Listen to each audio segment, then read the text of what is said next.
Why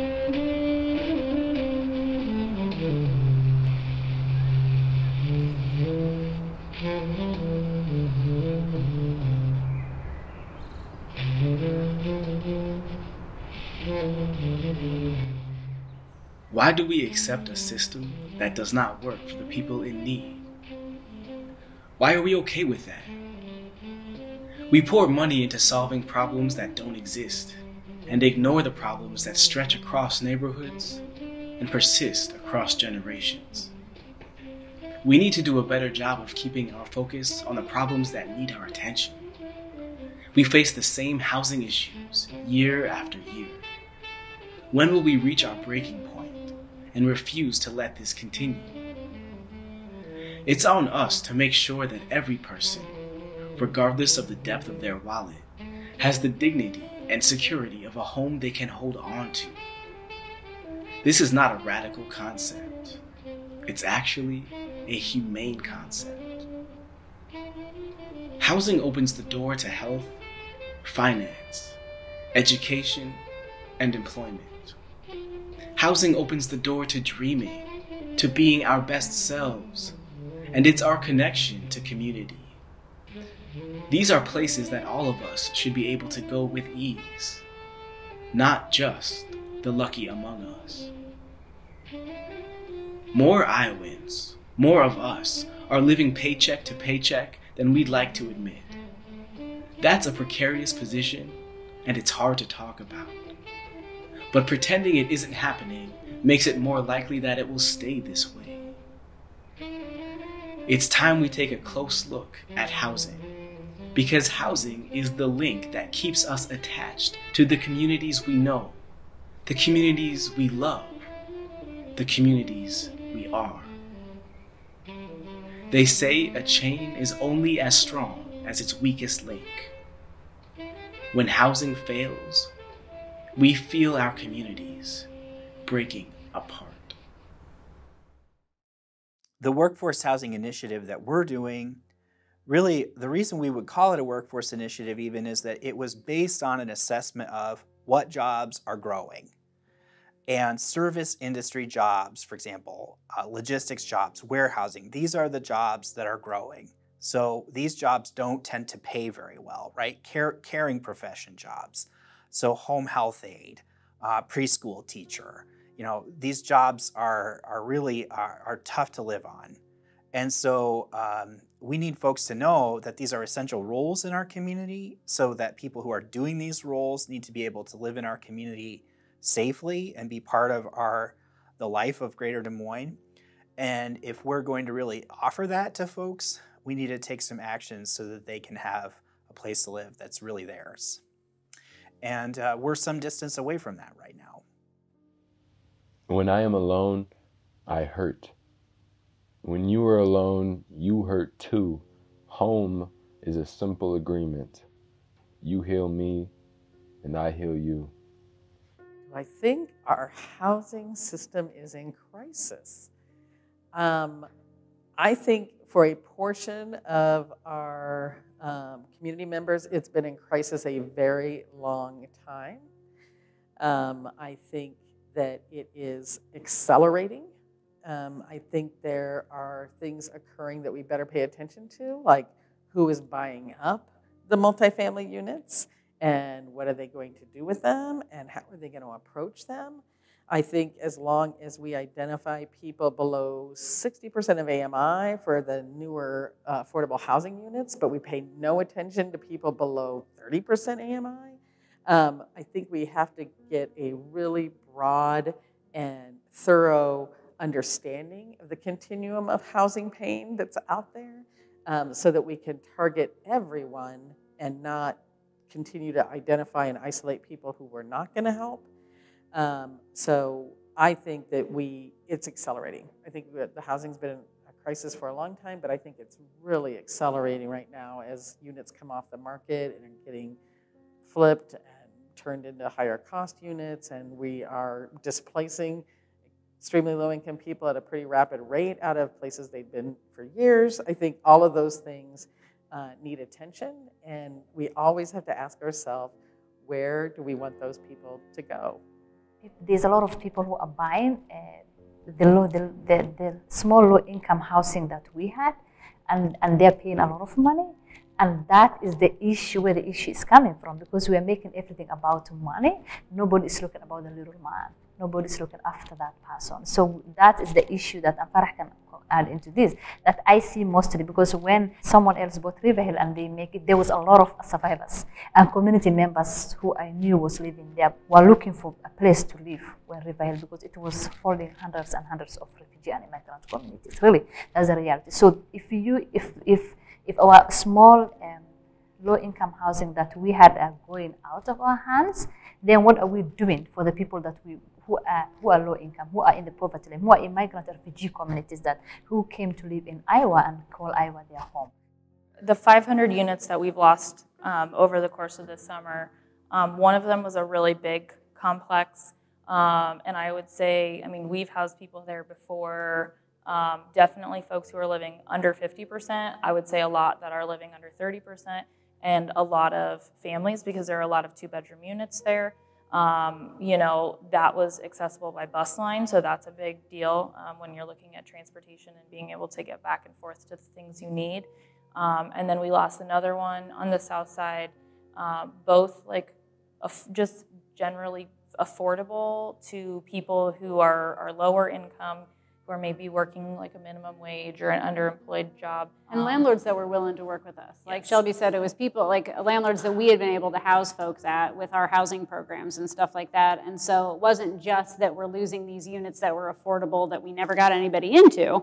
We absolutely are losing something that we were able to use for our case management programs to make sure that people had safe and stable housing. The final complex that we're losing, we're actually assisting with relocation for those folks.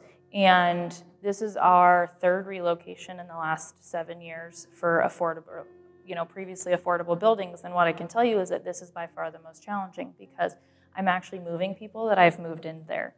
And that's hard because we use this as affordable housing. The number of people that were connected to some sort of case management or service is high there. And so as we're trying to find them another place to go, it's confirming what we already knew, and that the market is tighter than it's ever been, and that you have to come with double deposit. You have to come with a lot to be able to be considered, and we're not likely to get those units back. And so, these are studio units. We don't have studio units here that are built for $500 a month. The studios in the community are $800 a month. So while not all of the housing is exactly what we would have wanted it was all affordable and it was all obtainable. We want to have housing that has usually income restrictions on it. And folks often will ask, why is that necessary? Well, what happens is someone who has an income that's maybe larger than is necessary to afford a certain rent sometimes will basically not want to pay as much. Let's say you can afford a $1,300 a month rent and still get by. In this market, you can find apartments that are renting for $785. And you may say, well, I'd rather pay $785 than I would $1,300, right? And so you'll rent in that lower cost unit. That happens all the time.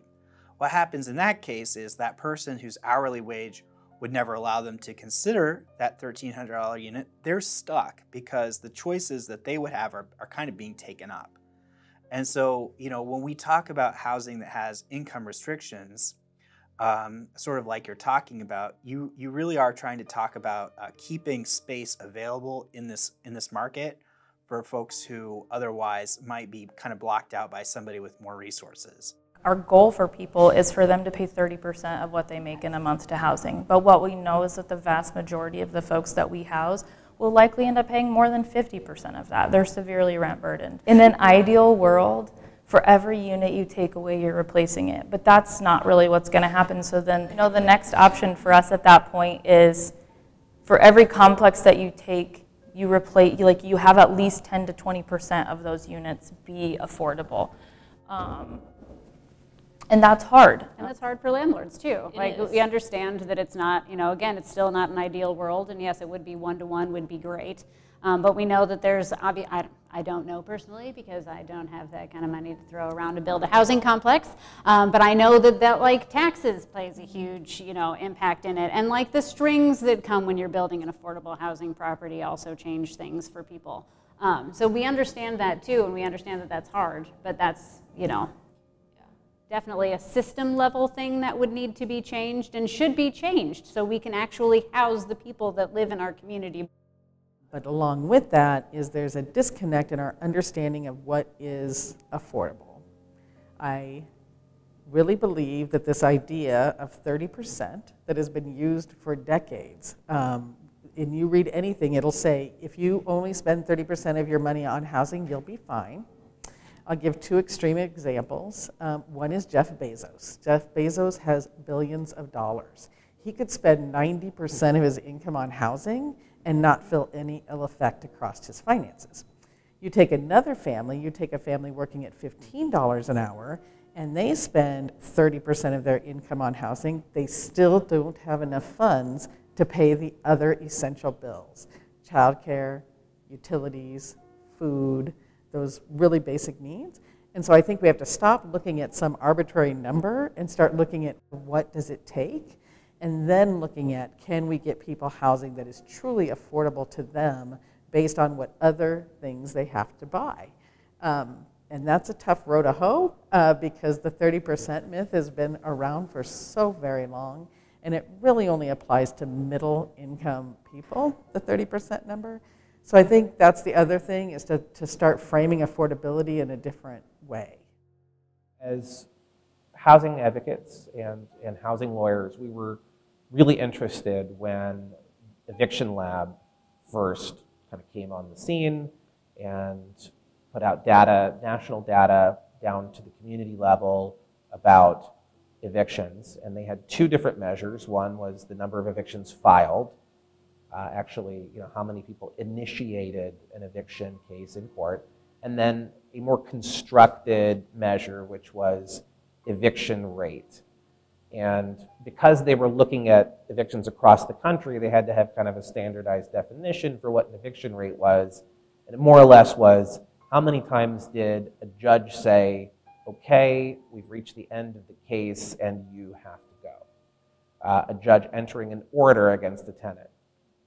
And so we looked at some of the numbers for Polk County in particular, and what we saw was a relatively high filing rate, which looked like what we would expect based on our experience, working in eviction courts in Polk County, and a low eviction rate. And we said, that's interesting, because we don't perceive it or feel it that way, but we're experiencing it kind of on the individual case-by-case level, and so maybe this is something that we just didn't know. But as we thought about it, we realized that at the time there was a mediation program in place. And we had been frustrated with some of the outcomes from the mediation program because it often seemed like when a tenant and a landlord went in to talk to the mediator would immediately push the tenant towards vacating the property in many cases. And to us, that's effectively the same as an eviction. The person is still without housing. They're still on the street. However, to the measure that Eviction Lab had put together, that was actually not included in the eviction rate because a judge never ordered anything because the person left voluntarily. Of course, voluntarily in quotes, because when you're sitting in a room and you're at the courthouse and you feel a lot of pressure and you don't know what your rights are and you don't have anyone supporting you, then it's hard to say how voluntary that really truly is. And one of the other things that we saw too from those mediated outcomes was that not only were people leaving and losing their housing, but then those cases kind of not being picked up by Eviction Lab's measures, but also oftentimes they would agree to leave in a very short period of time, which was much less than the worst possible outcome they could have had if they went before a judge. And generally in Polk County, it takes, there's no set period of time, but I would say it takes roughly 4 days to a week, maybe more, if there's a lot of eviction orders and other things going on, from the judge ordering you out and the sheriff being at your door actually making it happen. So, we were seeing worse outcomes, and we wanted to make sure that, we wanted to actually go back and capture that so that people didn't look at the eviction lab data and think that we had a rosier picture than we did. So we went and took eviction cases, pulled them from Iowa Courts Online, and then did individual file reviews through the electronic document management system, which is how lawyers file documents and view documents here in Iowa, and pro se parties as well. But lawyers have sort of more wide access to that system. We took just under 3,000 cases from February to October 2018, and we looked at several different things. We looked at where the evictions were happening down at the address level.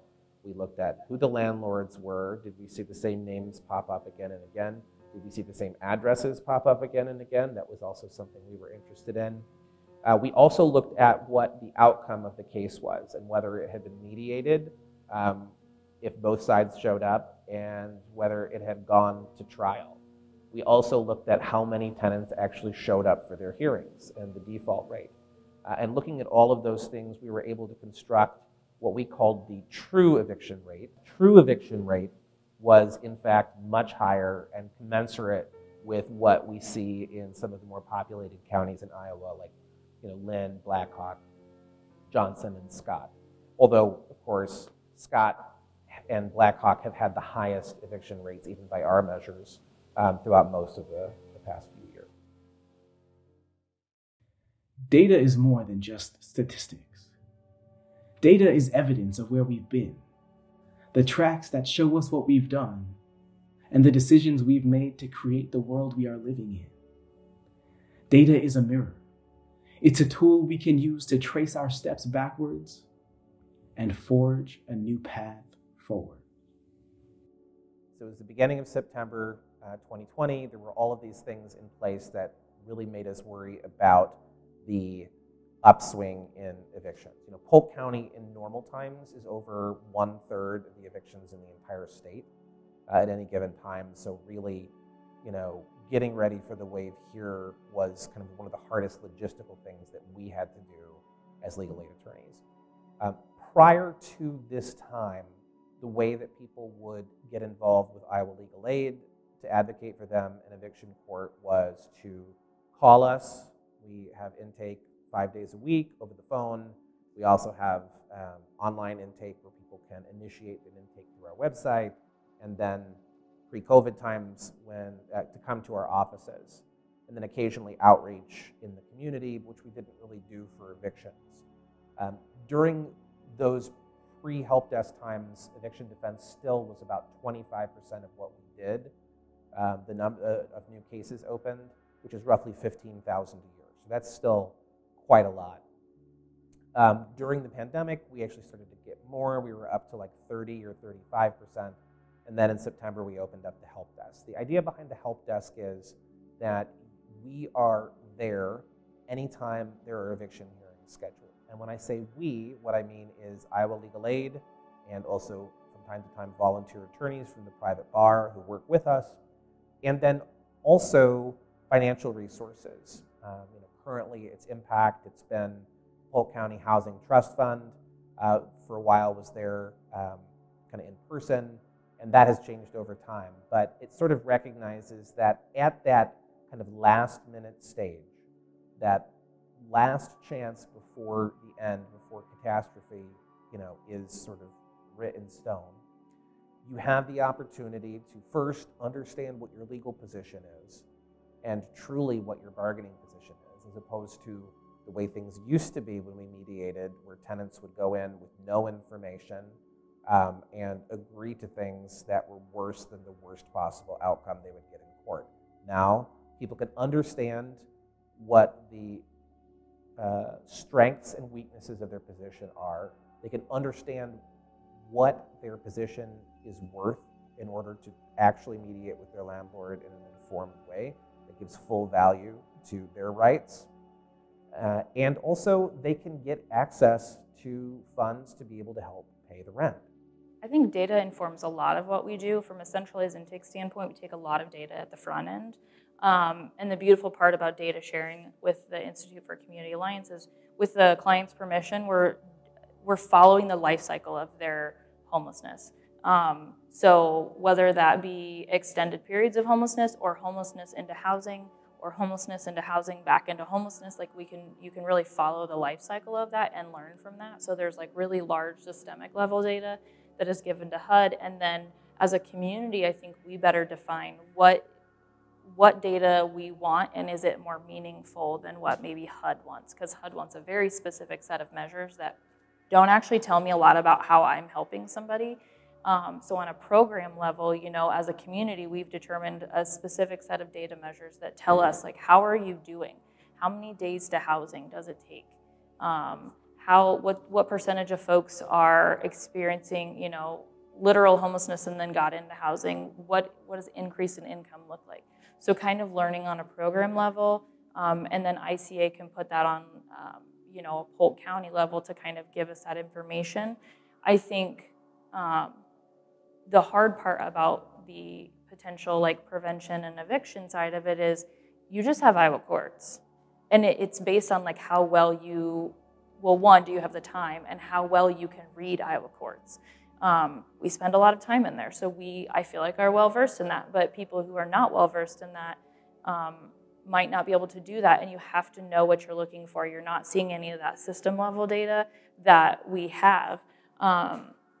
You know, we utilized, when we were talking about the eviction moratorium and doing some advocacy around that, we used a New York Times article, we used unevictIA for that data, and so like, just because it's not directly tied specifically to literal homelessness doesn't mean we can't use it, because we're still talking about a subpopulation of people who are very close to entering homelessness, for whom we are trying desperately to keep out of the system. And so that is useful data when we're talking to funders in the community to give them kind of that whole picture. And that's what the community relies on, is for centralized intake to give you kind of the snapshot of what's going on right now. And we don't have a lot of that. Our primary use of data right now is on how to better serve families. You know, how many people are we seeing? How quickly are we seeing them? How quickly can we get from seeing them the first time to resolution of what they arrived for? You know, are we reaching? How deep is our reach into the community?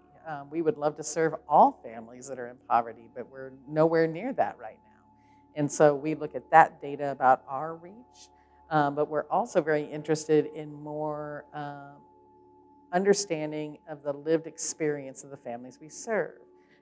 Polk County is partnering with us on the housing emergency rental assistance, and through their help and through their guidance, we're going to be doing a pretty intensive interview-based set of data collection with the families we've served to understand more. You know, if you're not at your pre-pandemic income, what are the barriers? What is happening? If you're not going back to work, why is that? There is another mythology going on that people aren't going back to work because they just don't want to work. And I think as long as we carry that with us, we'll never figure out what's really going on. So I'm really excited about this piece of being able to gather data directly from our participants to understand what the dynamics are in their life, creating the challenges they're facing. We're still sort of growing up on this issue. You know, traditionally it used to be we didn't really have to necessarily use a lot of data, because most of our organization, or organizations like ours, we just would help you build things. So you would say, I want help building things. We would sort of check to see whether you meet certain criteria in order to get that funding, and then we would make you a grant, right? So, you know, the program rules don't require certain things.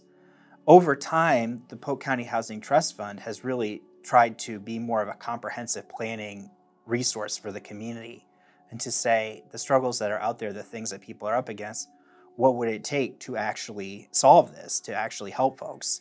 And that requires being a lot more systematic in how you look at data. So right now, you know, I would say we're becoming better analysts in terms of telling that story and looking at census data and poverty that happens in the community. Something that some people are working on, and something that you are working on, is helping to make the information that we have more live and real time and local.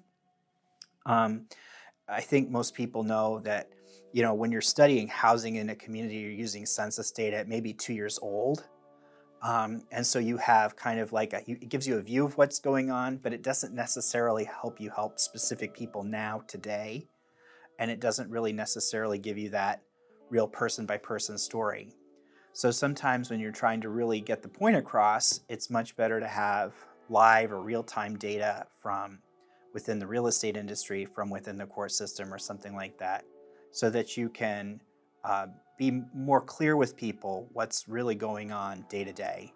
And I would say that we are at a point where we're aware of that.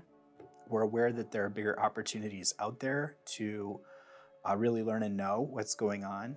But I would say that we're kind of still at the point of trying to shift into that next gear where we're really good at talking about big picture information, but now the question is, how do we use some of these technologies to become more specific? We want to, we're interested in that. I won't say that we have everything answered in terms of how to get there, but we know that there are smart people in our community who are working on that, and we want to support them and help them continue so that we'll be able to see what comes out of it. And you know, a good example of this is with regard to eviction. Obviously, eviction ends up being a weird game that you can play. Filings are sometimes strategic. In some case, there are weird incentives built into the system, so you will file on an eviction on someone so that they can qualify for a form of assistance or aid that you want them to have. And so there can be kind of these games that go on within that world, which obviously are in many cases very damaging for people to have to go through that. So obviously, if we had better data about what's going on with eviction filings, who is filing, how are they using it as a strategy, we could go specifically to some of those people and talk with them about a different way they might be able to do things. But until we have the opportunity to find folks and actually contact them and have that conversation, you know, that's difficult. So it's one of the things that you're hopeful that will emerge in the next few years is the ability to really get up with somebody and say, here's how we could help you, help your residents and help yourself, and maybe not use a tool like eviction the same way you have been. That could be really helpful. Eviction Lab, groundbreaking, and it gave us all a lot of inspiration and ideas. But every community is different. Every state has different laws, and even city to city, county to county, you see very different manifestations of issues. Even the way that court systems, for example, set up their hearings. You know, in Scott County, for example, so Scott and Lynn counties, the Quad Cities and Cedar Rapids, respectively, have roughly the same number of evictions. Lynn County a little bit more. However, Lynn County has eviction hearings every day, and they never double up. Whereas Scott County puts all of their eviction hearings in one afternoon. And in order to do that, they have 3 judges working at once, and everything is focused on getting them done as quickly as possible. And the difference in experience from a tenant, and even a landlord's perspective, is just night and day. And so being able to see those sorts of issues and how they play out, even on a local level, is really important. Because Davenport and Cedar Rapids have completely different dynamics working, and to understand how to actually reach in and fix it, you have to be able to understand what's important. Data is just numbers. Without that kind of experiential overlay by experienced advocates, how do you know what's important? So it's critical for the people who are locally involved in advocacy to be the ones who are saying, these are the measures that are important, and this is what we think they need. The social safety net is not a safety net. It's actually a tightrope. And we have just enough resources, just enough to keep people from truly going under, but it doesn't really catch the families. It doesn't really hold them and help them with moving into the future.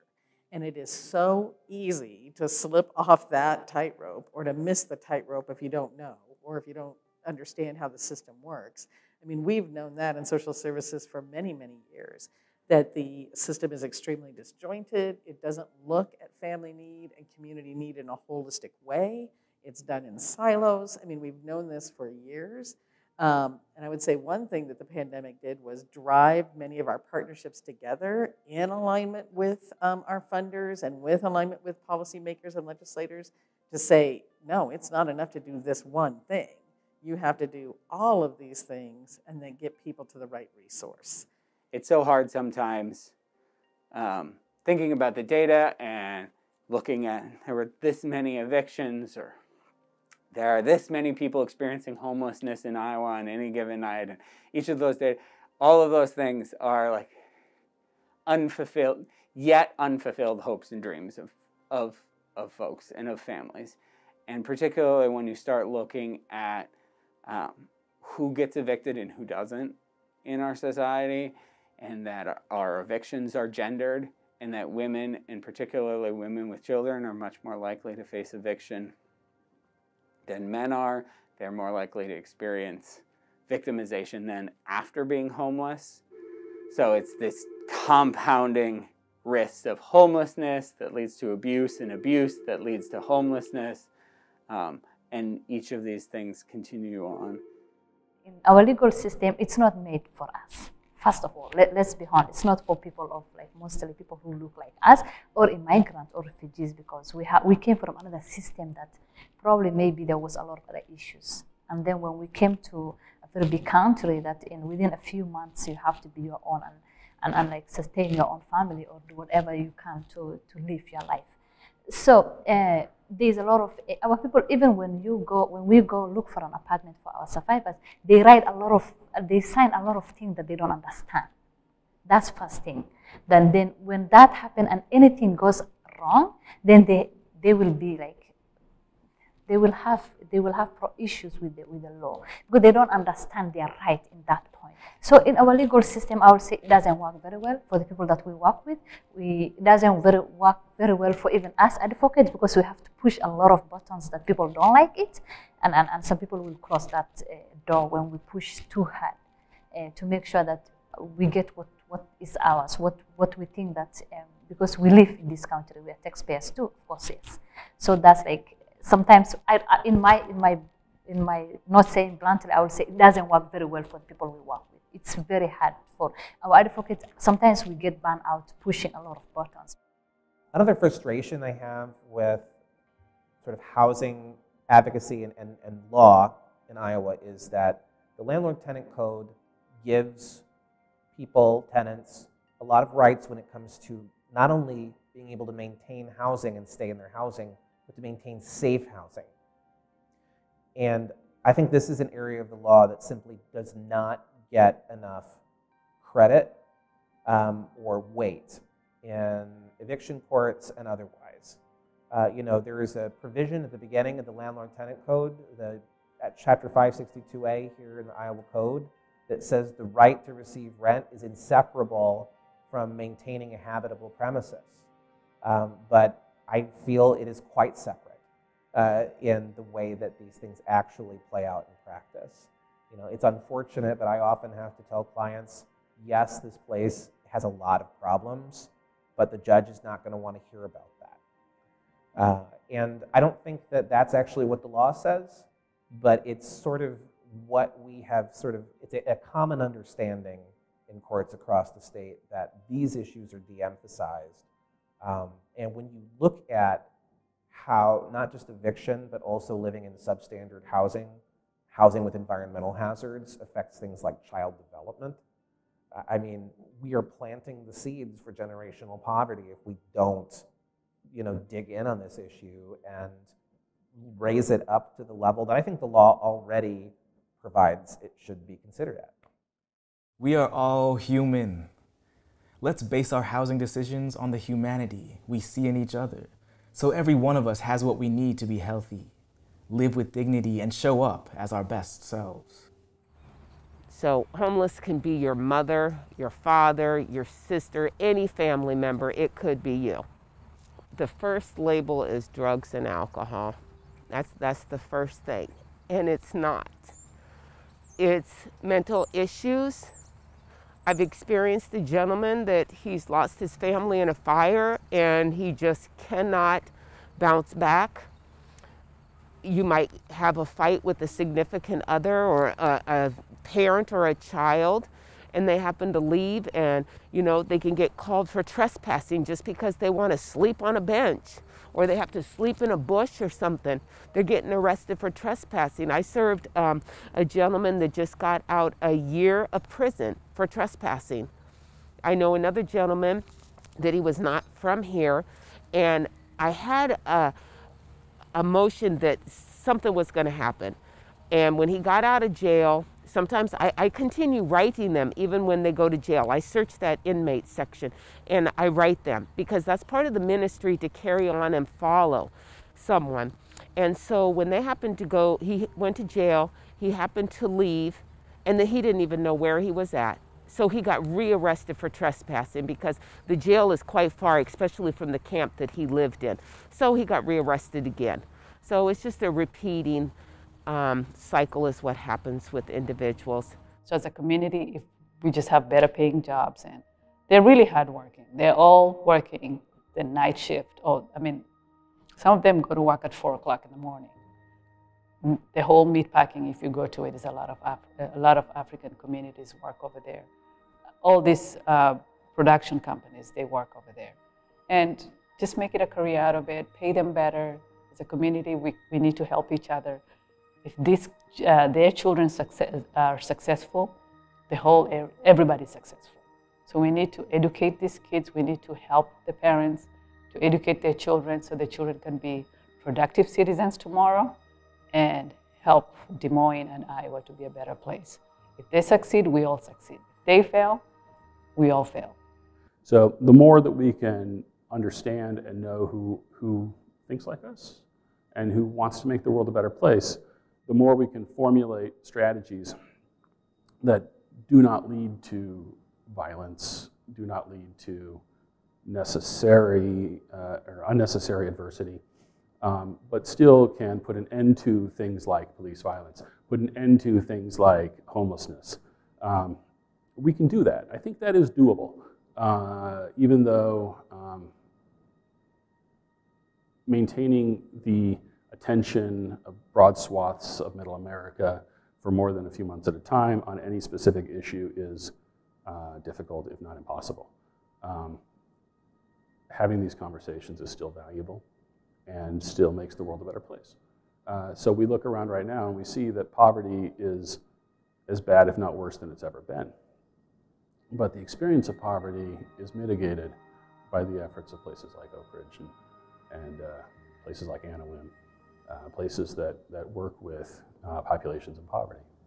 The community is about how do we create individuals, institutions that are willing to be brave enough to engage in those conversations about getting to know folks, being curious about what happened to them, who they are, their experiences, and what are their hopes and dreams, aspirations going forward.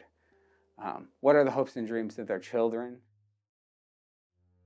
We have a few organizations that does ELL classes within the African American, within the refugee and migrant community. Instead of doing like the time that works for you, do that all time that works for my people, because they work 5 p.m. Let's be honest, they work 4 a.m. at night. So can you have they can have different shifts to do that, and then having more immigration lawyers who can support the immigrants, especially undocumented people, or people who went to jail and their papers they can't get their papers.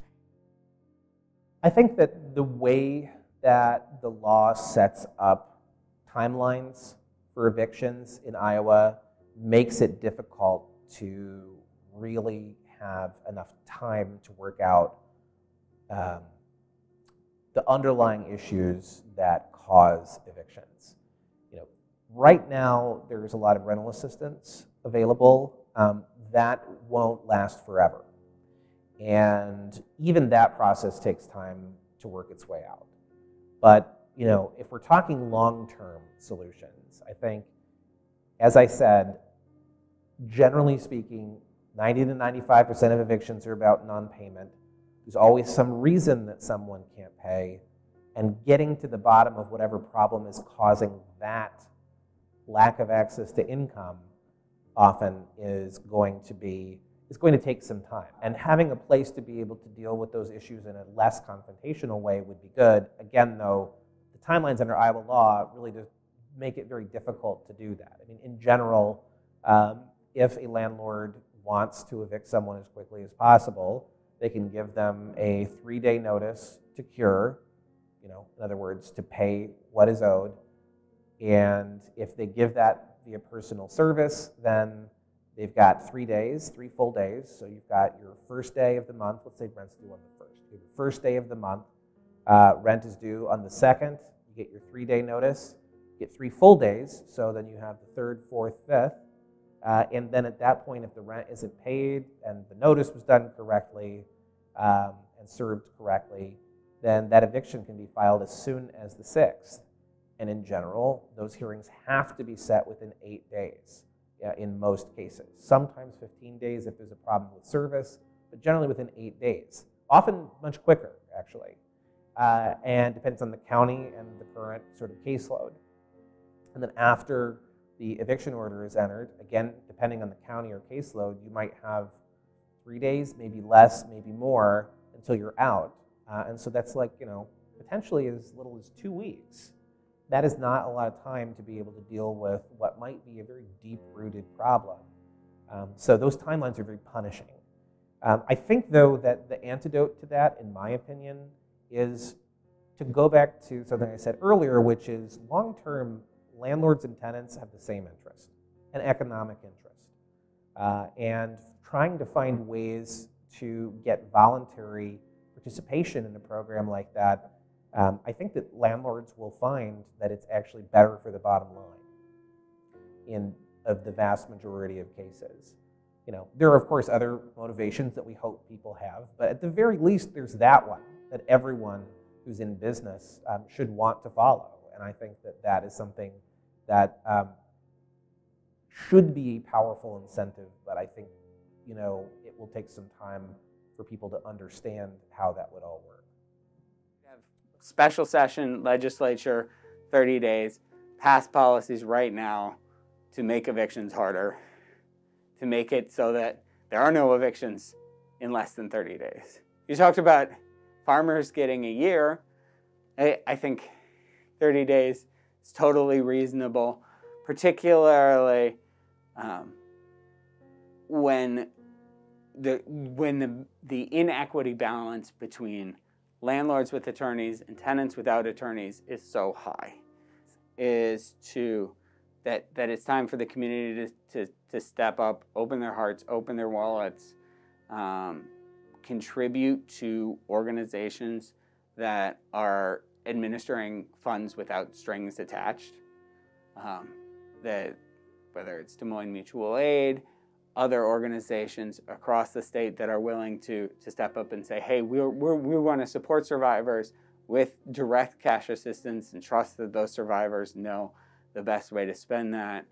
Contribute to places like the coalition here, where we provide financial assistance resources to folks without strings attached, limited. We do the best that we can, but that in places where a small, and it's so amazing, a small amount of flexible cash assistance, whether it's $100, $200, $50, $25, can make a huge difference towards that safe, affordable housing. Because once you engage with people talking about their hopes and dreams, they will fight so hard and so fierce for their family to get there. It's just they need that first step or first support. Now, some people need more than that, and they need the 3rd step and the 10th step and the 25th step, and that's okay too. And it's like, we're going to be here and back up people. It's showing up when the city council is discussing ordinances criminalizing homelessness, when the city is making decisions about buying property and selling it to developers and who's getting that and what kind of deal they're getting. And ultimately, and this goes back to that this is a policy choice made by policy folks who are elected. It's so important to vote. Absolutely important for folks to make sure they're registered, they vote, and ask the folks running, whether it's school board, city council, all the way up to the legislature, everything about what folks' plans are to address homelessness, and not address it in a way where we're hiding it or making it more difficult for homeless people, but what are we doing to make sure that folks are getting housed? local landlord recruitment, bringing people back into the fold, whether it be people who used to be here and kind of they had some fatigue, pandemic fatigue with renters, but bringing the local landlord back, bringing that sense of community connection back is an opportunity that, isn't necessarily maybe like our level, but like something that we really try to leverage our partnership with Polk County Housing Trust Fund or, just other local players who maybe that's more in their realm. We utilize Homeward a lot for that, just to kind of advocate in a variety of levels of systems. I wish more people were able to get past the level of conflict and see where their interests align. That's the thing that frustrates me most about housing advocacy. Sometimes you have bad actors, but those are the minority of cases. Most of the time, you have conflict that comes from really fear of interacting with the court system. And I think that goes for landlords too sometimes. They tend to be more institutional players, so they're more used to it. They've been to court more often, probably. Not always, but probably. But there's a lot of unnecessary conflict. I mean, if we can imagine better solutions, so if you can imagine a solution that solves this problem but doesn't adversely affect anybody, then you've got an amazing imagination. The problem is that it will adversely affect some people. Now, I tend to understand this as a question of a zero-sum game. That some people believe that it's possible to create a world that is better for everybody. And some people believe that it's not, and that creating a world that's better for some people necessarily requires a world that's worse for others. If we can bridge that divide, I believe that systems change is more possible. I personally do not believe that we are playing a zero-sum game. I personally believe that it is possible to make a better world for everybody. That bringing people out of poverty and ending homelessness does not necessarily mean that you have to suffer at the top or that you have to have any adverse effect. But we are currently living in a world of an excess of billionaires that is constantly increasing, wherein those billionaires don't want to stop being billionaires. So if you take the average billionaire and leave them with only $999 million, their lifestyle won't change very much. But if we got rid of billionaires, however, that's a solution that's being proposed by people who really haven't thought through the entirety of the system. So there are going to be impacts. Personally, I would like to see an end to billionaires. But there's going to be other consequences to that. So creating situations that give opportunity to people, like broad political systems change might be the best solution, but it seems at this point very difficult. So if we were to make a broad political systems change in the current America, I don't like this, but the current America is a very conservative place. And to make those kinds of broad systems changes is going to result in a lot of pushback, top to bottom. Even you're going to get pushback, and this is the funny thing about systems change, you're going to get pushback from the people who benefit the most. And why that is complicated.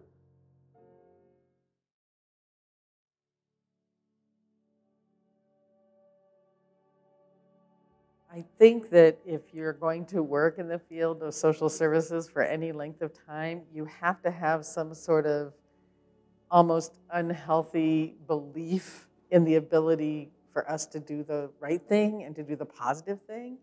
And it was actually just backed up, right? That when it hit and the money started flowing, one, it was like, yay, my instincts are right that it's there. But then it's also disconcerting because it appears, at least to someone where I sit, that that money started flowing and the relief really came quickly and the almost unbelievable amounts of money because of who COVID impacted.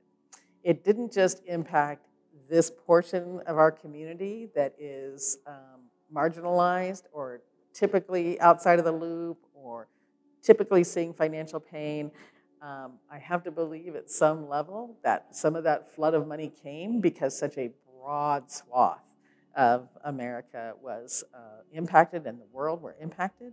What we have to do is get that kind of concern for the broad down to the folks who are on the margins. So it is a good thing that it happened, and it backed what I've always believed, that we do have the resources if we want. And old saying, you know, your money goes to where your heart is, so we have to decide where our heart actually is and continue those investments that will raise everyone up in our community. Homelessness is a choice, and homelessness is a choice that is made by the policymakers, and that we have the resources, we can build the housing, we can solve this issue. We don't have to evict people. We just demonstrated that we don't have to evict people. We went through a nearly year-long eviction moratorium. We've put millions and billions of resources into this. We choose to be more okay with kids living on the street than we are with solving this issue that is completely within our grasp. So, but ultimately, I think we have to start with where the responsibility lies, and like so many things, the responsibility lies with the community, and a choice for us of what kind of community do we want to be, and are we going to be a community that's okay with folks sleeping on the street, freezing to death on the street, all of these type of things, or do we want a community that says, no, we're going to be different? There are a lot of folks doing important work within the homeless system. And one of the things that I very much appreciate is the opportunity to be able to work with those individuals that do the hard day in and day out work, and understanding the needs of the people that we serve and the people that we're trying to support as they transition from homelessness to being permanently housed. So I just appreciate the collaboration that we have within the community. I appreciate the hard work that everybody does, and just understanding how much people care and how much people want to help the individuals experiencing homelessness. It is truly a community responsibility, and it is truly a community response. And so what we need to do as an overall community is to continue to expand that conversation, make sure all the communities within our county understand that homelessness is something that affects them as well as our communities, and really understanding that we need to collaborate to work together because be much more effective and be able to have the best use of our resources within the community, because we always need more to be able to make that work. The other thing I would say is that ending homelessness is truly a possibility. We've seen it done with the veteran population within our community. We have what we've achieved in 2016 calling functional zero. So what that means is it's not that people might not, veterans experience homelessness, but we have the appropriate level of resources to be able to meet those needs. So if we have the appropriate level of resources applied within our community, we can end homelessness or make those times when homelessness does occur brief, rare, and one time. We are all human. You can't argue anything after that. There's no race, no gender, age, nothing. We are all human. And that keeps me going. The way they touch my heart, they're so compassionate, they're attentive, they're just real down to earth. People, when you're down, it really shows your true colors. And I mean, we all have an ugly side, we all do. But if you need something, they're right there if they can do it. And they're so appreciative. Just like people at the top of the mountain, they're appreciative and they can be ugly and they have needs also. So we are all human, so they keep me going, especially when I can do it. In systems of inequality, or systems of inequality that people are experiencing, we're hearing laments that, oh, I can't find anybody to work for me, and I'm offering so much money and nobody will come work for me. I think that is a mantra spoken by people, maybe sometimes disingenuously. I don't mean to impugn those people, but I have found that at almost every instance when I have looked more closely, they were not telling the whole truth.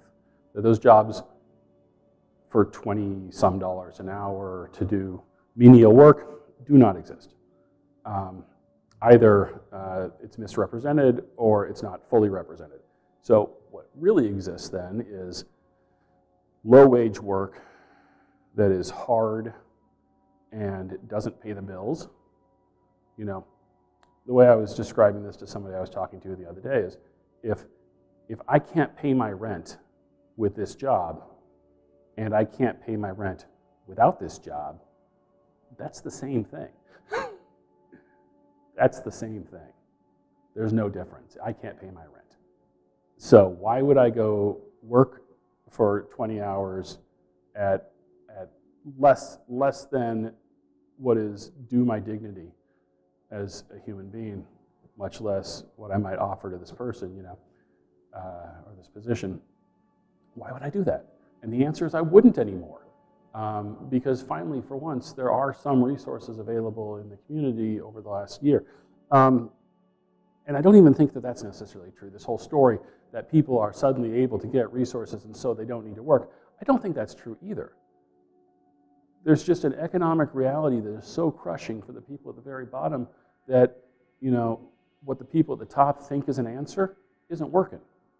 And so they're not giving that answer anymore. They've stopped. And everybody's like, oh my God, why did they stop?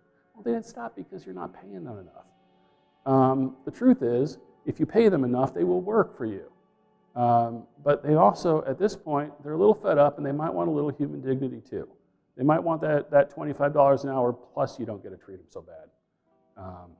And you have to respect their humanity. And some people don't want to hear that.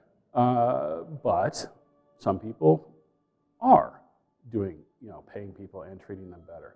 Or we're seeing changes in the system here and there. Ultimately, though, it's still the same system.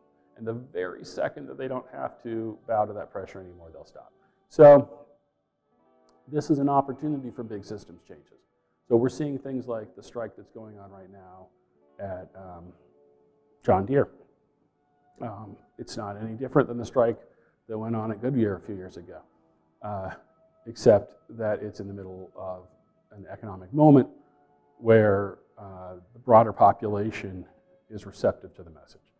A lot like the question of the intersection of race and policing was last summer. People are starting to listen a little differently, I hope. It feels like every time I get too optimistic about the capacity of the public to listen, I'm disappointed. But I'm going to go ahead and feel optimistic anyway, because I want it to be true. It feels to me like if you look at these questions with a critical eye, you will find the truth. It's not hidden. The truth is fairly simple, that a person's humanity should not be governed by their economic capacity. You know? So there should be some basic level of existence that we afford each other. And if we're not willing to do that, then we should change the system. And like I said before, systems change is difficult. It's painful, and it's especially painful for the vested interests. But that's, you know, eventually what's coming. Change is coming. I hope it is positive change. Change is always on the horizon. Whether it arrives at all, and the form it may take is determined by our own imaginations of the community we want and what we are willing to do to create it.